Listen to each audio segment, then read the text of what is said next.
what I had to do at the end, it was my time to move on. Did you decide to move on? It was mutual. What I didn't realize is that time in my life was the best thing for me was to set up the flash forward. I had 13 racks ready to go, and I had a backstory of Lucy was going to be like Carrie Bradshaw. Spencer was going to be like, I had this whole story, but you have to be careful of how much air in the room you really suck in and who you become. It got to a point where I think looking back, I became a little too big for my britches. You know, like I were a character on the show now. Exactly. And I wasn't making time for myself, my life, my family. And I was told at one point, this was the best thing that could have happened to me. And leaving Pretty Little Liars was the most heart-wrenching at the time. Now I look back and I support everything that happened. I don't necessarily know if I support the way things, went down, but I do know that me not being on that time, that flash forward, by the time I came to the rap party, I remember the DP asked me, he was like, "Oh my God, how you been, Mandy? We miss you so much. We miss you. How you been?" It all of a sudden in my head, I was like, I've been on Amazon, Hulu, bam. I had 6 jobs in that short time where everyone was stuck in home. No, stuck. I mean, I shouldn't say stuck, but everyone wrapped up the show. Right.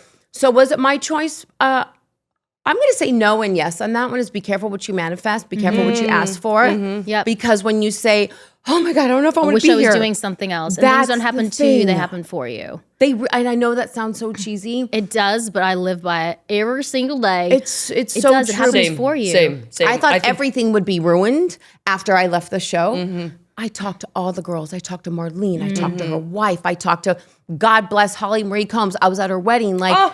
My relationships got stronger on a human level once I took the jump and I went to the arrangement, which was one of the most beautiful shows I've ever done. Whose decision do you think it was for you to go? Jesus Christ, the Lord, Savior. Yeah. I have 2 questions about that. I think it was, I don't talk about this enough, but I think it's something that was undeniably obvious. I think whose decision was it? Oh God. Well, I do know there was 18 hours of discussions to have it not happen. Let's say that. And Warner Brothers was behind me. Marlene King was behind me. I really think the powers at play were behind me, but I think there was an interdepartmental spoon being stirred. And, there's hearsay after the fact. You don't ever really know, but I think there was enough. Janie Bryant from Mad Men, she was called after to do Pretty Little Liars. There was calls everywhere.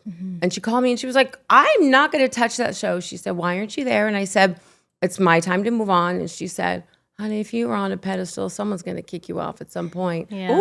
She said something to the fact, do you think Mad Men, I got Mad Men without being, pushed off a little bit every now and then? But when you fall, you get back up. And if you do not become a better person because of that, you're bad. And I really had to do some big self-work and self-adjustments. Because you think you were looked at as difficult near the end when you said you have to do self-work? Like, why did you have to do self-work? I'm probably still looked at difficult, but I'm a diva. Yeah. I know what I want, but I'm not. You watch the way that you speak and in the way that you talk and the way that you surround yourself and in the way that you have conversations. So if I have conversations with actors, I don't say, this is what you should do with your hair and makeup. I say, God, it would be nice if this and this happened. Right. Because you don't know if that makeup or hair department or other departments say, Mandy's crossing the line. Or you get to work on shows where people are teammates. And you have the people, and that's the other thing too, trust your department. I was writing for a magazine in Canada and they said, what's going on that people don't talk about? I said, there's so many opportunists in what we do. There is someone behind you biting at your ankles trying to get your job. Now, you cannot replace me. I'll tell you that much. Because if you do, shit will fall down. But I can create an environment in my department where if someone doesn't feel good or something doesn't feel good, hopefully they have the respect to come talk to me about my livelihood. This is my livelihood. No one knows who I'm feeding. They don't know I'm feeding a handicapped mother in bed. Right. So when you take that stuff to, go up that ladder, take a minute and come to me. And I'm hopefully creating that environment. And I think a lot of designers really had to change their tune. Me leaving Pretty Little Liars was kind of a little earthquake to other designers that I know. They're just like, oh shit, I gotta be nice. I said, honey, I truly don't know all the things that led me up to leaving, but I think I had to do with 50% of it as I wanted change. I did. And here's the other thing too, is the characters got older. So that means I had to dress them. Yeah. I wasn't dressing Aria anymore. Right. I was dressing Lucy's taste. And I was like, oh, I don't like opinions. I gotta go. Don't give me a choice. They don't have a choice in the matter. Wow. Yeah. Oh so, my I mean, there's gosh. always things that you hear and, there's rumors about what happened at the end of the show. And I don't really totally know. But I think at the time, if I would have heard those rumors, I would have been angry. And now I hear that and I go, okay, that's fun. That's information. Thank you very much. Yeah. Wow. I can only imagine like the work that you're talking about, because you like in the best way, you have so much pride. You are such a diva. That's like the perfect word for you. This strong, like you're a force. Like people hear and feel you coming on set. So I can only imagine. I consider those things in myself, and when I had to do my work, and just like humble all of that, it was a lot. But it's so beautiful. I mean, it sounds like you have gotten through the work and are still doing it. And I think I'm I'm still doing it because you've got all the different generations that are like, but at the same time, sometimes they have a point, to the things that they're fighting for. You tell me why you're fighting for it and I'm listening. You tell me why you want this position, but don't tell me you want to go from a PA to a costumer in a year. And then I say, hey, you're not ready. And all of a sudden I get my hand slapped because of that. So it's which person? We're on the gossip show. The gossip show. There's nothing that can happen to you. No. It's just, I mean, truly, and this is for anyone in a power position, is like you guys see someone who's a diva and commands and really gets into the character as an asset. A lot of people that have ulterior motives or maybe aren't strong enough in their conviction see that as a diss or I'm belittling that. There's that balance of, Marlene did teach me once, or say to me once, she goes, you gotta look at your crew as if they were your children. Each of your children need to be spoken to differently. I'm all, bitch, my boobs are still good. I have not had kids. But I really have to keep that, conscious. This person likes to be told direct. This person likes to be softer. This person likes to be taken into a room, It's a lot of work, though. Oh my God, and personality. Sometimes I just think people need to do their own work instead of me having to always change. Like even in relation, I've been with my husband 17 years now.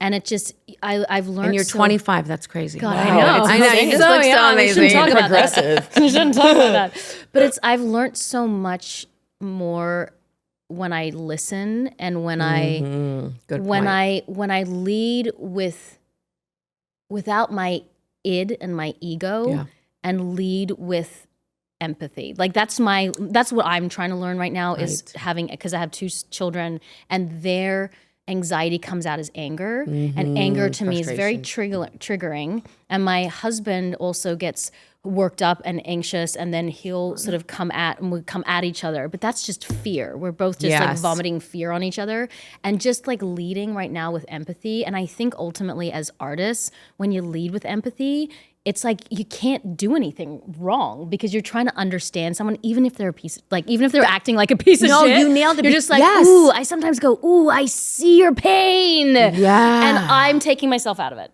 And that's where I hope I'm at now. I wanted to write a book after I left Pretty Little Liars. And I was in the moment. I wanted to be called, look at, you thought you would like, what was it like? You thought he would knock me down. Look at me now. Look, I remember all this revenge. I'm going to fucking blow up because of this. Screw you up. And now it's like, I'm everyone's still in that same struggle. Actors aren't where they want to be. Directors aren't where they want to be. Like everyone is trying to get by, like you said, till tomorrow. That'd be awesome if we woke up. And no one cares. This is the big thing that changed my life. No one cares about me. I'll take that. My mom cares about me, my dad, and I get that, my husband, my kids. But like Lindsay's not sitting in our house going, oh, fucking Tammin came out with a book. Screw her. Like, you know what I mean? Like all these people that we think are really going to be pissed off if Tammin is so successful tomorrow. All these people I thought would care are not going to care. Right. Maybe a couple would. Way. But in the best way. But like, it's just this ego that I think everyone's going to give a shit if I like the revenge. But they just aren't.